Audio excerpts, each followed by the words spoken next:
नमस्कार मंडळी, मी सुभाष वडेकर, राहणार धानोरा तातोड, तालुका कारंजा, जिल्हा वाशिम। गेली 2 वर्षापासून आम्ही दशपर्णी अर्क बनवत आहोत। मागच्या वर्षी आम्ही जवळपास 2200 लिटर दशपर्णी बनवला आणि यावर्षी जवळपास 4000 लिटर आम्ही दशपर्णी बनवत आहोत। मागच्या वर्षी आम्हाला खूप कमी पडला आणि म्हणून यावर्षी आम्ही दशपर्णी काही प्रमाणात वाढवला। हे दशपर्णी बनवत असताना जवळपास मी बकरी खात नाही असे 10 झाडाचा पाला टाकावा लागतो।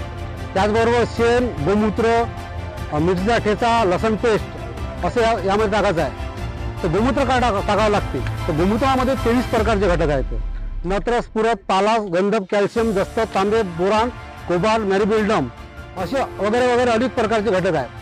त्याचबरोबर शेणामध्ये सुद्धा 16 प्रकारचे घटक आहेत। आता आपण जर एखादी बॅग पाहिली तर त्याच्यावर NPK म्हणजे नत्र, स्फुरद, पालास म्हणजे 3 प्रकारचे घटक असते, तर शेणामध्ये 16 प्रकारचे घटक आहे।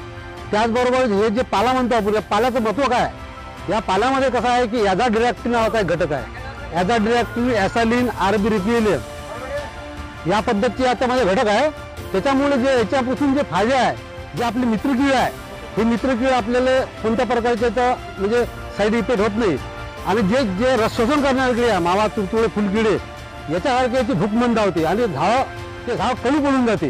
त्याच्यामुळे त्याचे भूक मंदावते आणि ॲझाडिरेक्टिन घटक असल्यामुळे त्याच्यात अपंगत्व निर्माण होते। त्याचबरोबर त्याची जे प्रतिकारशक्ती आहे खाण्यापिण्याची हे सुद्धा कमी होऊन जाते। आणि त्याचबरोबर जे त्याचं समागम करण्याची जी क्षमता असते ते सुद्धा नाहीशी होऊन जाते। त्याच्यामुळे जे मित्रकीडचा फायदा होते आणि हे कीड बिमार पडते, सहज याचं भक्षण बनते समजा आपल्या मित्रकीडचं। त्याचबरोबर मारत असताना जवळपास 14-15 दिवशी याच्यावर मावा येते। हे नैसर्गिकच एक समजा हे आहे। म्हणजे महाराजांनी सुद्धा म्हटलं आहे की चोच देई पाखराला तोची चारा देत असे।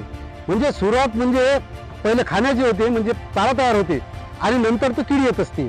14-15 दिवशी मावा या रसशोषण करणाऱ्या कीड येतात आणि नंतर मग आपण 14-15 दिवशी याचा फवारा मारणं आपल्याला गरजेचं असते।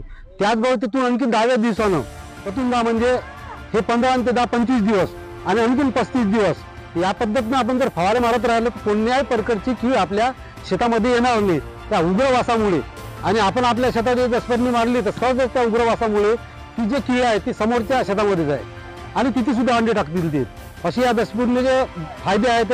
आणि गेली आम्ही 20-15 वर्षापासून मी सातत्याने हे दशपर्णी वैयक्तिक करत आहोत। पण यावर्षी मात्र गटाच्या माध्यमातून 2 वर्षातून हे गटाच्या माध्यमातून आम्ही हे जवळपास समूहानं करत आहोत। माझी विनंती आहे की या 2 वर्षापासून आम्ही जसा फायदा घेत आहोत तसंच सुद्धा दुसऱ्या शेतकऱ्यांनी सुद्धा दशपर्णी करावी आणि असा फायदा घ्यावा।